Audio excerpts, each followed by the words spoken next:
नमस्कार दोस्तों, कैसे हैं आप लोग। एक बहुत important environmental theme ethanol blending, इसके बारे में हम लोग बात करेंगे। ये जो मेरी मेंटरशिप की सीरीज चल रही है, इसमें लगभग 24वीं थीम है। ये GS paper 3 growth and development environment में ये पर्टिकुलर थीम आपके काम आएगी। इनफैक्ट इस पर्टिकुलर थीम से रिलेटेड क्वेश्चन प्रीलिम्स में भी बन सकता है और मेंस में तो बनेगा ही बनेगा। इतनी सारी इंफॉर्मेशन इस पर्टिकुलर वीडियो में कि अगर इथेनॉल ब्लेंडिंग से रिलेटेड आपको ऐसे भी आ जाता है तो आप 1000-1500 वर्ड्स क्या 2-2500 वर्ड्स यहां पे लिख सकते हो। और बहुत सारी अलग अलग वजह से ये पर्टिकुलर टॉपिक न्यूज में रहता है। जैसे रिसेंटली क्यों न्यूज में है, तो देखिए, according to other report Asia biofuel outlook produced by research from BMI, a unit of Fitch Solutions, India's pursuit of increased ethanol blending in gasoline, gasoline मतलब पेट्रोल समझ लीजिए, फॉरेन कंट्रीज में petrol को gasoline बोला जाता है, as a way to cut the oil products import bill and reduce carbon emissions will continue to support global sugar prices. अब basically यहां पे इथेनॉल ब्लेंडिंग को दुनिया भर की शुगर प्राइसेस के साथ जोड़ दिया गया। लॉजिक क्या है? इंडिया एक बहुत बड़ा शुगर एक्सपोर्टर है।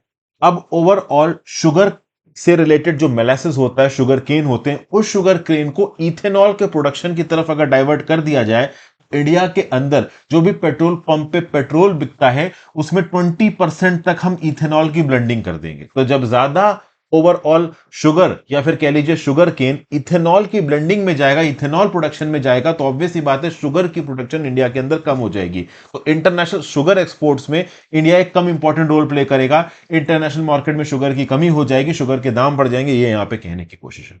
बहरहाल उसको हम आगे समझेंगे। ये जो थीम्स है, जैसे कि मैं बता रहा हूं आपको, ये मेरे मेंटरशिप लेक्चर की 24वीं थीम है। तो जब आप मेरे वेबसाइट www.harshitdwedi.com पे या फिर ओवरऑल मेरी जो ऐप है हर्षित द्विवेदी एजुकेशन, एंड्रॉइड पे और आईओएस पे जाएंगे तो एक ही कोर्स अवेलेबल है, यूपीएससी सीएससी 2024 मेंटरशिप प्रोग्राम। इसमें जब कंटेंट में आप जाओगे तो ओवरऑल बहुत सारे फोल्डर्स आपको नजर आएंगे। इन फोल्डर्स में एक फोल्डर थीम बेस्ड टॉपिक्स का है। तो जब आप इस थीम बेस्ड टॉपिक में एंट्री मारोगे तो आपको थीम्स मिल जाएंगी, जैसे थीम 1, थीम 2, थीम 3, 4, 5, 6, 7, 8, 9, 10। तो इस प्रकार से ये जो पर्टिकुलर वीडियो है इथेनॉल ब्लेंडिंग, ये 24वीं थीम है। इस प्रकार की और बहुत सी थीम्स मैं ऑलरेडी अपलोड कर चुका हूं। थीम बेस्ड टॉपिक्स वो टॉपिक्स होते हैं जो कि बहुत जनरल टॉपिक होते हैं। वो जीएस पेपर 1 से लेके 4 में कहीं पे भी इस्तेमाल हो सकते हैं, ऐसे में भी इस्तेमाल हो सकते हैं, प्रीलिम्स में भी काम आएंगे और मेंस पे तो देखो काम आएंगे ही आएंगे। इंटरव्यू में भी उससे रिलेटेड सवाल बन सकता है।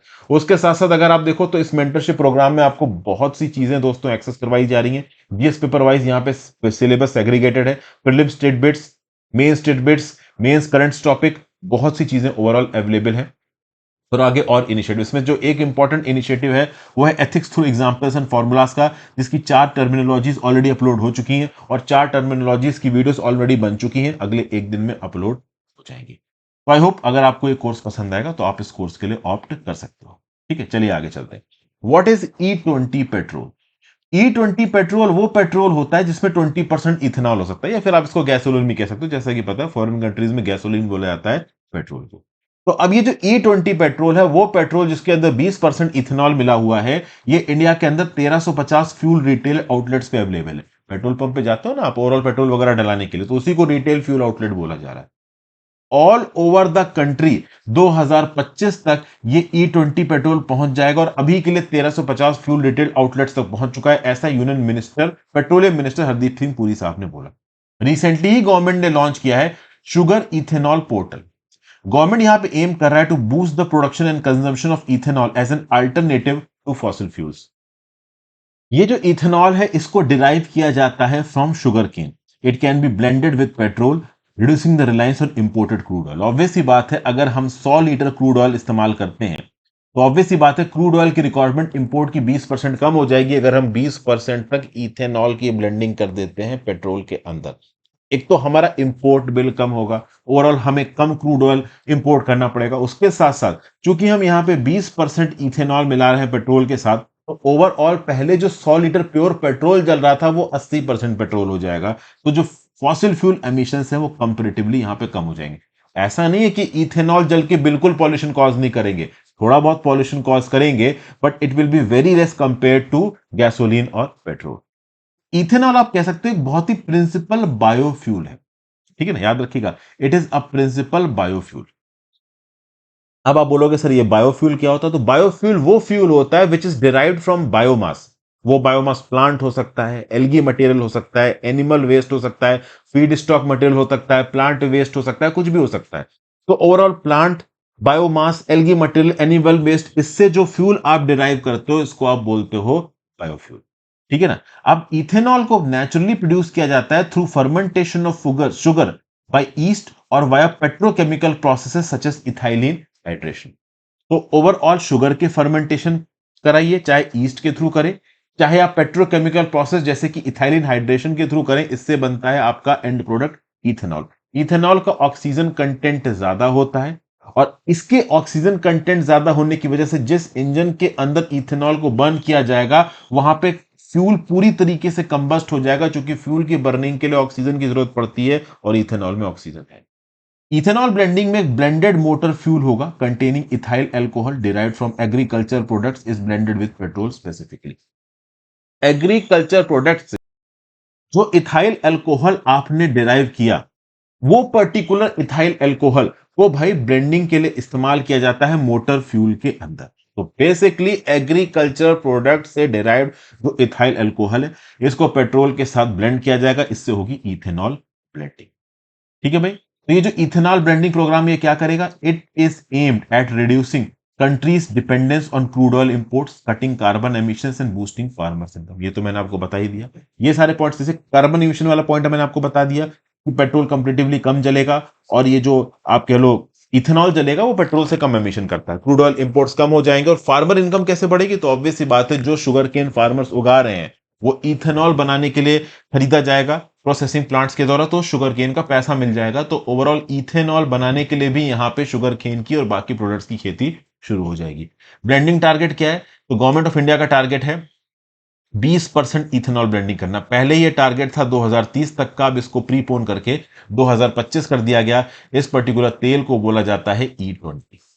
तो इथेनॉल ब्लेंडिंग के प्रोसेस में क्या होता है, पहले है क्रॉप, ये शुगर केन की क्रॉप नजर आ रही, इसका आपने किया फर्मेंटेशन, फिर किया प्योरिफिकेशन, इससे बना इथेनॉल।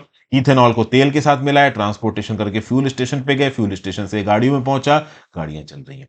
और सबसे खास बात यहां पे ये कि गाड़ी के इंजन को भी कोई बहुत मेजर चेंजेस करने की जरूरत नहीं है इथेनॉल फ्यूल उसमें जलाने के लिए।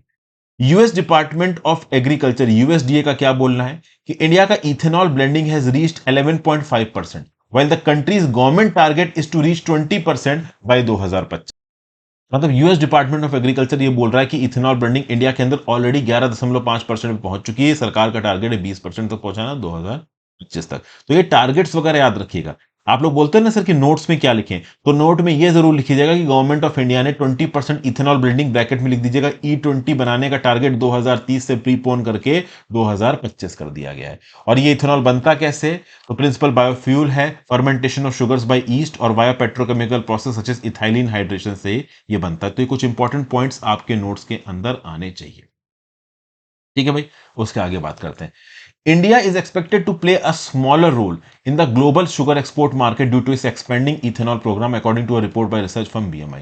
तो इस BMI की रिसर्च फर्म को कोट करते हो, इसकी रिपोर्ट को कोट करते हो, आप बोल दो साफ साफ कि भैया एक्सपोर्ट्स ऑफ शुगर इंडिया के अंदर घट सकते हैं, वो बहुत लाजमी है।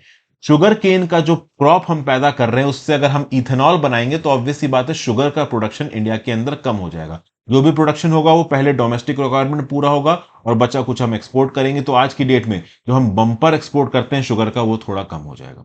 वॉल्यूम टर्म्स में अगर आप बात करो तो इथेनॉल ब्लेंडेड पेट्रोल कितना बढ़ा है, 2013-14 में था ये 38 करोड़ लीटर्स और 2021-22 तक पहुंच चुका है 433.6 करोड़ लीटर्स। भाई ये पर्टिकुलर पॉइंट भी अपने नोट्स में लिख लीजिए। 2020-21 में जो नेट इंपोर्ट था पेट्रोलियम का इंडिया के अंदर वो था 185 million ton, 551 billion US dollars खर्च करके हमने ये इंपोर्ट किया था। अब ओवरऑल भले ही आगे आने वाले समय में जो क्वांटिटी है पेट्रोलियम के इंपोर्ट की वो बढ़े, क्योंकि हमारी कंजम्पशन की कैपेसिटी भी बढ़ रही है ना, बट ओवरऑल जो इंटेंसिटी है वो घटेगी, रीजन बीइंग एथेनॉल ब्लेंडिंग हो रही है। और बेनिफिट्स क्या है इथेनॉल ब्लेंडिंग के, तो यहां पे आपको बेनिफिट्स नजर आ रहे हैं। Reducing dependency on crude oil imports, obviously बात है कम क्रूड ऑयल इंपोर्ट होगा अगर हम इथेनॉल ब्लेंडिंग करेंगे। क्रॉप बर्निंग की वजह से जो पॉल्यूशन है वो कम होगा, फार्मर इनकम यहां पे बूस्ट होगी। कुछ और बेनिफिट्स हैं इथेनॉल ब्लेंडिंग के, रेन्यूएबल होती है ethanol blending, it will also help reduce the countries carbon footprint, benefit करेगा रूरल इकोनॉमी को। इथेनॉल काम करता है एज एन ऑक्टेन बूस्टर, मतलब इंजन की एफिशिएंसी बढ़ जाती है, नॉकिंग नॉइजेस कम होते हैं। इसका रीजन मैंने अभी भी आपको बताया कि इथेनॉल के अंदर ऑक्सीजन होता है, फ्यूल ज्यादा एफिशिएंटली बर्न होगा। एनर्जी सिक्योरिटी और सेल्फ रिलायंस हम मीट कर सकते हैं। Enterprise opportunity due to surplus food production, समझ गए, ऑब्वियस सी बात है फूड प्रोडक्शन यहाँ पे इथेनॉल प्रोडक्शन के लिए बढ़ेगा, तो ऑब्वियस सी बात है बहुत सारे ऐसे एंटरप्राइजेस खुल के आएंगे जो कि इथेनॉल को बनाने का ही काम करेंगे अपनी इंडस्ट्री के अंदर। बायोफ्यूल क्या होता है? तो जैसा कि मैंने आपको पहले बता दिया, any hydrocarbon fuel, solid liquid or gas that is produced from an organic matter which may be living or once living material in a short period of time is called a biofuel. तो biofuel की ये definition भी यहां पे निकल के आती है। तो कोई भी जिंदा मैटर, ऑर्गेनिक मैटर या फिर मरा हुआ मैटर जो कभी एक समय पे जिंदा हुआ करता था, इससे ओवरऑल अगर आप प्रोसेसिंग करके सॉलिड लिक्विड या गैस फॉर्म में कोई हाइड्रोकार्बन फ्यूल बना लेते हैं, उसको आप बायोफ्यूल बोलते हो। तो ये वुड हो सकता है, मेन्यूर हो सकता है, बायोथेनॉल हो सकता है, बायोडीजल हो सकता है, बायोगैस हो सकता है। ठीक है भाई। बायोफ्यूल का इवोल्यूशन किस प्रकार से हो रहा है? तो भैया फर्स्ट जनरेशन बायोफ्यूल, जैसे कि सीरियल्स हो गया, स्टार्च हो गया, शुगर हो गया, ऑयल क्रॉप्स हो गए, तो ये हो गए भाई आपके फर्स्ट जनरेशन बायोफ्यूल्स, जो कि इनसे आप बायोफ्यूल बना सकते हो। सेकंड जनरेशन अब देखिए क्या है कि serial, starch, sugar, oil crops, ये ऑब्वियस सी बात है खाने पीने में भी इस्तेमाल किए जा सकते हैं, तो प्राइमरी बायोफ्यूल्स भी इनको बोलते हो। तो इस प्रकार की चीजों से बायोफ्यूल बनाना डिजायरेबल नहीं बताया जाता कभी कभी, क्योंकि जो चीजें आप खाने के लिए इस्तेमाल करते हो इसको ओवरऑल बायोफ्यूल के प्रोडक्शन में इस्तेमाल कर रहे हो, तो कल की डेट में खाने पीने की कमी हो सकती है। तो बेटर ये रहेगा कि सेकेंड जनरेशन, थर्ड जनरेशन या फोर्थ जनरेशन बायोफ्यूल से हम लोग बायोफ्यूल बनाए, या ऑर्गेनिक मैटर से हम लोग बायोफ्यूल बनाए। सेकेंड जनरेशन बायोफ्यूल में क्या क्या आता है? इंडस्ट्रियल वेस्ट आता है, वुड आता है, ग्रास आता है, फॉरेस्ट रेजिड्यू आता है। थर्ड जनरेशन में algae waste, bio waste. Fourth generation में जेनेटिकली मॉडिफाइड एल्गी। इन सबको कहीं ना कहीं इस्तेमाल किया जा सकता है बायोफ्यूल बनाने में। अभी के लिए ओवरऑल हम लोग sugar cane first generation biofuels को प्रोड्यूस कर रहे हैं, क्योंकि शुगर केन से यहाँ पे इथेनॉल बनाया जा रहा है। तो बेसिकली यहाँ पे क्या बताया जा रहा है? It is aimed at reducing dependence on imports by encouraging fuel blending. Obvious सी बात है, शुगर केन से आप इथेनॉल बना रहे हो, उस इथेनॉल को आप पेट्रोल में मिला दोगे, फ्यूल ब्लेंडिंग बढ़ेगी, इंपोर्ट्स के ऊपर डिपेंडेंस कम होगा। तो अब देखिए, bio ethanol, biodiesel, bio CNG, इन सब पे फोकस किया जा रहा है। इन सब के की पार्ट्स क्या हैं? तो भैया एक तो इथेनॉल ब्लेंडिंग प्रोग्राम, पेट्रोल के अंदर इथेनॉल मिला दिया। फिर production of second generation bio sorry ethanol, second generation ethanol बहुत इंपॉर्टेंट होता है, क्योंकि सेकेंड जनरेशन इथेनॉल में आपको उन प्रोडक्ट्स को इस्तेमाल नहीं करना जिनको आप डायरेक्ट खा सकते हो, जैसे शुगर कोन हो गया, गन्ना हो गया। गन्ना तो डायरेक्ट ह्यूमन कंजम्पशन के लिए इस्तेमाल हो सकता है ना दोस्तों। तो लॉन्ग टर्म में डायरेक्ट ह्यूमन कंजम्पशन की चीजों से अगर आप इथेनॉल जैसी चीज बनाने लगोगे, तो हमारी फूड सिक्योरिटी के ऊपर कभी ना कभी फ्यूचर में बात आ जाएगी। तो इसी रिस्पेक्ट में नेशनल बायोफ्यूल पॉलिसी 2018 में साफ साफ बोला गया था कि भैया फर्स्ट जनरेशन की बजाय सेकंड जनरेशन इथेनॉल बनाइए, जो कि फॉरेस्ट और एग्रीकल्चर रेजिड्यू से बनता है, जो कि यहां पे हमारी फूड सिक्योरिटी सीधे इफेक्ट नहीं होगी। फिर भाई, increasing capacity for production of fuel additives, research and development in feed stock which is the starting material for ethanol production. तो भैया फ्यूल एडिटिव्स की प्रोडक्शन को बढ़ाना, रिसर्च और डेवलपमेंट करना फूड स्टॉक में, तो ये भी आप कह सकते हो कि इथेनॉल प्रोडक्शन का स्टार्टिंग पॉइंट हो सकता है। और इन सब के लिए भारत सरकार को फाइनेंशियल इंसेंटिव देने पड़ेंगे। केंद्र की सरकार ने बायोफ्यूल पॉलिसी को 2018 में अमेंड किया था, और यह बोला कि 2025 तक एक कंट्री वाइड ब्लेंडिंग रेट रखा 20% का, और बायोडीजल का रखा 5%। तो बेसिकली अगर आप देखो, इथेनॉल की पेट्रोल में ब्लेंडिंग 20% तक होगी, और बायोडीजल में ब्लेंडिंग 2025 तक 5% तक होगी। पहले पेट्रोल में ब्लेंडिंग के टारगेट को यहां पे बढ़ाया जा रहा है बायोफ्यूल पॉलिसी 2018 को करके। तो कंट्री वाइड ब्लेंडिंग रेट 20% होंगे इथेनॉल के पेट्रोल के अंदर, और बायोडीजल 2025 तक कितना ब्लेंडिंग रेट रखा जाएगा? 5%।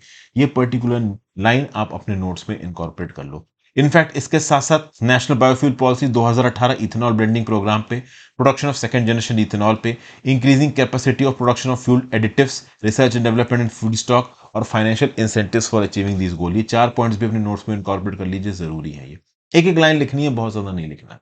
फिर यहाँ पे केंद्र की सरकार क्या क्या इनिशिएटिव चला रही है इथेनॉल ब्लेंडिंग को प्रमोट करने के लिए?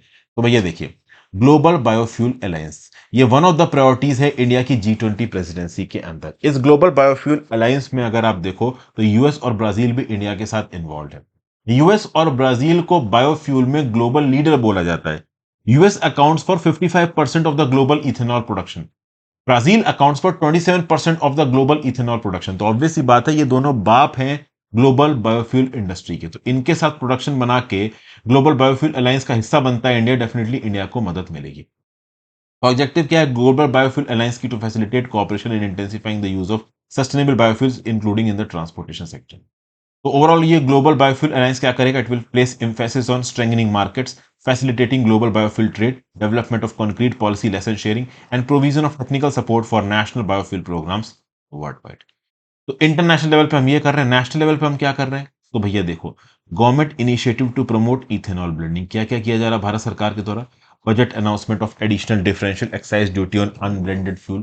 तो जो अनब्लेंडेड फ्यूल होगा, प्योर पेट्रोल आप बेच रहे हो, उसमें इथेनॉल ब्लेंडिंग नहीं की है, उसके ऊपर एक्साइज ड्यूटी एक्स्ट्रा लगा के उसका नाम बढ़ा दिया जाएगा। फिर interest subvention scheme extended to grain based distilleries, ठीक है ना भाई? तो जो ग्रेन बेस्ड डिस्टिलरीज है, जो इथेनॉल को यहां पे बना रही हैं, उनको जो भी लोन लेके उन डिस्टिलरीज को सेटअप किया गया, उस पर इंटरेस्ट सबवेंशन दिया जाएगा। तो आसान हो जाएगा बिजनेसेस के लिए लोन उठा के इस प्रकार की ग्रेन डिस्टिलरीज को सेटअप करना जहां पे इथेनॉल बन रहा है। इसके लिए नेशनल बायोफ्यूल पॉलिसी 2018 में अमेंडमेंट किया गया और बोला गया कि भाई इथेनॉल ब्लेंडिंग 20% करेंगे 2025 तक और 5% करेंगे बायोडीजल के केस में। फिर भाई flexi fuel engine component included in PLI scheme. तो ऑब्वियसली बात है, प्रोडक्टिविटी लिंक्ड इंसेंटिव स्कीम में फ्लेक्सी फ्यूल इंजन कंपोनेंट रखा गया, मतलब एक ऐसा इंजन जिसके अंदर अगर आप इथेनॉल भी डाल दो तो भी वो एफिशिएंटली काम करे। इस प्रकार के इंजन अगर आप बनाते हो, पीएलआई स्कीम के अंदर आपको इंसेंटिव मिलेगा।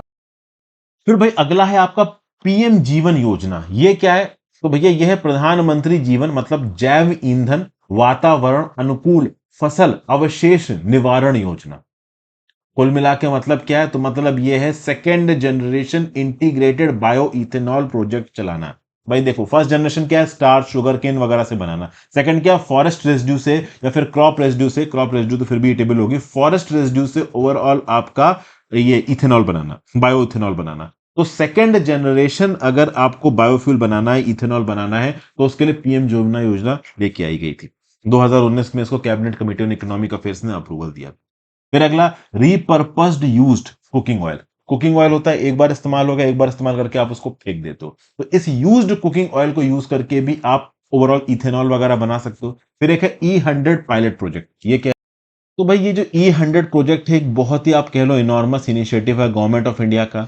ये स्टैब्लिश करेगा एक pan India ethanol production and distribution network, मतलब पूरे इंडिया में इथेनॉल का प्रोडक्शन और डिस्ट्रीब्यूशन का एक ऑर्गेनाइज नेटवर्क बने। तो जब एक ऑर्गेनाइज नेटवर्क बनेगा तो कहीं पे भी जो फार्मर्स हैं वो ओवरऑल जो भी feed stock first generation second generation production कर रहे होंगे, उसको सीधे सीधे ऑयल फॉर्म्स को बेच सकते हैं। प्रॉपर तरीके से डिस्टिलरीज बनी हुई होंगी जहां पे इस पर्टिकुलर प्रोड्यूस मटेरियल को इथेनॉल में कन्वर्ट किया जाएगा। उसके बाद इथेनॉल को ओवरऑल पेट्रोल के साथ मिला के ब्लेंड करके एक एफिशिएंट सप्लाई चेन के बेसिस पे मार्केट पहुंचाना, ये सब E100 पायलट प्रोजेक्ट के अंदर किया जा रहेगा। इसको बहुत ऑर्गेनाइज बनाया जाएगा, पैन इंडिया बेसिस पे इंप्लीमेंट किया जाएगा। यही पे है E100 आपका पायलट प्रोजेक्ट। फिर इसके साथ और भी बहुत से प्रोग्राम है, जैसे कि सतत scheme, sustainable alternative towards affordable transportation. ये एक नया रेवोल्यूशन है ट्रांसपोर्टेशन फ्यूल में कंप्रेस्ड बायोगैस के रिस्पेक्ट में। तो भाई देखिए, अल्टरनेट फ्यूल की अवेलेबिलिटी को बूस्ट करना, 5000 कंप्रेस्ड बायोफ्यूल गैस के प्लांट बनाना 2023-24 तक, 15 मिलियन मेट्रिक टन का कंप्रेस्ड बायोगैस का प्रोडक्शन करना। इससे 75,000 डायरेक्ट इंप्लॉयमेंट की अपॉर्चुनिटीज बनेगी, फार्मर्स की इनकम यहां पे इनहेंस होगी। तो जैसा कि मैंने आपको बताया, कैबिनेट ने यहाँ पे प्रधानमंत्री जीवन योजना, जैव ईंधन वातावरण अनुकूल फसल अवशेष निर्माण योजना, यहाँ पे बायो इथेनॉल प्रोजेक्ट्स क्योंकि बायोमास और क्रॉप रेजिड्यू से बन रहे हैं, इनको फाइनेंशियल सपोर्ट प्रोवाइड किया जाएगा। 12 कॉमर्शियल स्केल और 10 डिमॉन्स्ट्रेशन स्केल के 2G इथेनॉल प्रोजेक्ट, मतलब सेकंड जनरेशन इथेनॉल प्रोजेक्ट्स के लिए वायबिलिटी गैप फंडिंग दी जाएगी, पैसा दिया जाएगा भारत सरकार के द्वारा। फार्मर की इनहेंस की जाएगी income from waste agriculture residues to reduce green house gases. तो जो चावल वगैरह की खेती के बाद डंठल बच जाते हैं, उस डंठल को बेच के भी फार्मर्स पैसा कमा सकते हैं और उन डंठल से इथेनॉल वगैरह बनाया जा सकता है।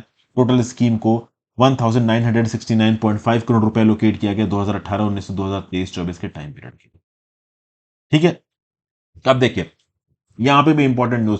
अब देखिए, ये सारी स्कीम्स आपको नोट्स में लिखनी है। सतत हो गई, चाहे जीवन योजना हो गई, चाहे E100 पायलट प्रोजेक्ट हो गया, ये पूरा ओवरऑल जो फिगर बनना है ना, बीच में एक सर्कल बना के 8 एरो खींच के, ये आपके नोट्स में आना चाहिए। और इन नोट्स को जब आप 50-100 बार रिवाइज करोगे तब एग्जाम में जाओगे, भैया इथेनॉल ब्लेंडिंग आपके जबान पे रटा होगा। कोई भी क्वेश्चन हो, आपके पास बतेरे ऑप्शन होंगे दिमाग में, बस वहां पे डिपेंड करेगा कि आप आंसर कितनी अच्छे से लिखते हो कि आपको नंबर मिल सके। कंटेंट में कोई कमी नहीं होगी, बस उन कंटेंट को रिप्रोड्यूस करना जरूरी है। और उसके लिए मैं आंसर राइटिंग की प्रैक्टिस ऑलरेडी शुरू करवा चुका हूं। एथिक्स में आंसर राइटिंग के रिस्पेक्ट में 2 वीडियोस ऑलरेडी अपलोड हो चुकी हैं, जिस पेपर 2, 3 सब में आंसर राइटिंग की वीडियोस आगे आएंगी। फिर अगला, availability of feed stock on sustainable basis. भाई देखिए क्या है, देर ये challenges in promoting ethanol blending की बात कर रहा हूं, तो नोट्स में इस हेडिंग को लिखिए, challenges in promoting ethanol blending, और उसके बाद सब हेडिंग्स लिखिए। पहली सब heading, availability of feed stock on sustainable basis. तो भैया देखिए, ओवरऑल फूड ग्रेन्स को ह्यूमन कंजम्पशन के लिए एक लंबे समय से आप डाइवर्ट नहीं कर सकते इथेनॉल प्रोडक्शन के लिए, क्योंकि हंगर और माल न्यूट्रिशन जब इंडिया के अंदर बढ़ेगा तो उसके बाद एक एक गन्ने की जरूरत पड़ेगी ह्यूमंस के खाने के लिए। तो उस समय पे ओवरऑल इस गन्ने को इस्तेमाल करके या फिर स्टार्च को या एडिबल आइटम को इस्तेमाल करके आप इथेनॉल बनाओ, ये लंबे समय तक चल नहीं पाएगा। दूसरा, production facilities. Ethanol production is largely confined to sugar producing states. जो शुगर मिल्स हैं, जहां पे बड़े स्केल पे शुगर मिल्स बन रही हैं, वही बेसिकली की डोमेस्टिक सप्लायर्स हैं बायो इथेनॉल के। ठीक है, और अभी के लिए 57.6% ही टोटल डिमांड की सप्लाई कर पाए हैं। और बेसिकली यहां पे फाइनेंशियल इश्यूज भी है कि इथेनॉल ब्लेंडिंग के रिस्पेक्ट में जो इंफ्रास्ट्रक्चर है, पैसा कहां से आएगा। तो प्रोडक्शन फैसिलिटीज एक तो कम है, दूसरा कुछ इलाकों में कंसंट्रेटेड है, खासकर उन इलाकों में जहां पे शुगर केन का प्रोडक्शन ज्यादा है। फिर अगला, प्राइस अनसर्टेनिटी। भैया प्राइसेस ऑफ बोथ इथेनॉल और sugar cane are fixed by the government, leading to concern among investors regarding the price of bioethanol. कल की डेट में मान लो कोई बड़ा इंडस्ट्रियल प्लेयर आता है और वो इथेनॉल का कोई प्लांट स्थापित करना चाहता है, तो वो इस बात को तो चेक करेगा ना कि कल की डेट में वो बायो इथेनॉल बनाता है तो मार्केट पे कितने रेट पे बिकेगा। अब मार्केट पे किस रेट पे बायो इथेनॉल बिकेगा, ये सरकार कंट्रोल कर रही है। तो ऑब्वियस सी बात है, प्राइवेट इन्वेस्टर सोचेगा कि अगर मैं ज्यादा दाम पे इथेनॉल नहीं बेच पाया और मैंने इतनी रिसर्च या इन्वेस्टमेंट कर दी तो मेरा खर्चा भी नहीं निकल पाएगा, तो फिर ऑब्वियस सी बात है प्राइस अनसर्टेनिटी की चलते ज्यादा इन्वेस्टमेंट नहीं आएगी। फिर अवेलेबिलिटी ऑफ इथेनॉल। भाई देखिए, इथेनॉल ब्लेंडिंग को इंप्लीमेंट करने में सबसे बड़ा फ्लॉ है कि इथेनॉल इक्वली अवेलेबल नहीं है ऑल ओवर इंडिया।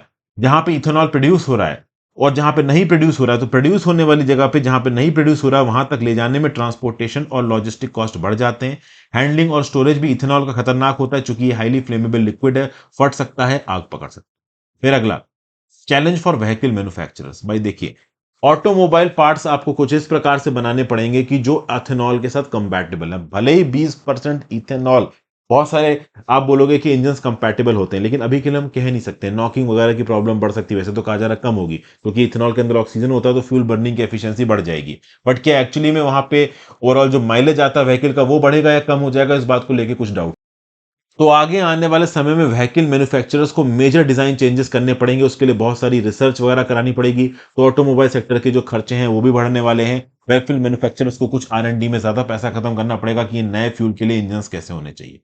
फिर इन्वायरमेंटल क्लियरेंसेस।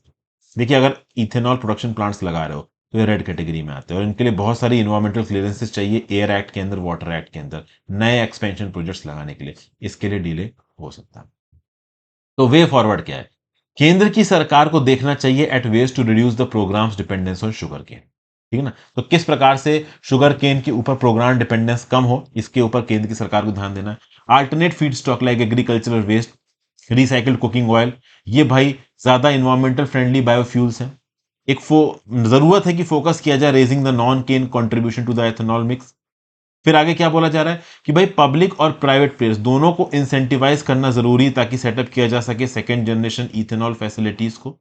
जैसे जैसे हम हायर ब्लेंडिंग ऑफ इथेनॉल की तरफ प्रोग्रेस कर रहे हैं, केयरफुल मॉनिटरिंग और असेसमेंट ऑफ एमिशन चेंजेस की जरूरत है, ताकि आगे आने वाले समय में एमिशन रिडक्शन पोटेंशियल इनहेंस किया जा सके रेगुलेटेड और अनरेगुलेटेड दोनों प्रकार के पॉल्यूटेंट्स का। So thank you for watching friends. I hope इस इथेनॉल ब्लेंडिंग की वीडियो में आपको क्लैरिटी मिल गई हो, इस थीम में आपको क्लैरिटी मिल गई हो, सारी गवर्नमेंट स्कीम्स आपको पता चल गई हो और काम भर के आपको स्टैटिस्टिक्स पता चल गए। अपने व्यू पॉइंट नीचे कमेंट बॉक्स में दे के जाइएगा। हो सके दोस्तों तो आप मेरा मेंटरशिप कोर्स ज्वाइन कर सकते हैं। बड़ी मेहनत से बनाया हुआ है ये मेंटरशिप कोर्स, बहुत सारे रिसर्च एंड डेवलपमेंट, बहुत सारा आप कह लो मेहनत इसमें लगी हुई है। तो आप चाहें तो डेफिनेटली इसको टेकअप कर सकते हैं। You will feel worth. 1.5 साल तक इस मेंटरशिप प्रोग्राम की अवेलेबिलिटी आपके पास रहेगी। ठीक ठाक अमाउंट में आप चीजों को सीख सकते हो। So have a great day friends, goodbye, ध्यान रखिए अपना, पढ़ते लिखते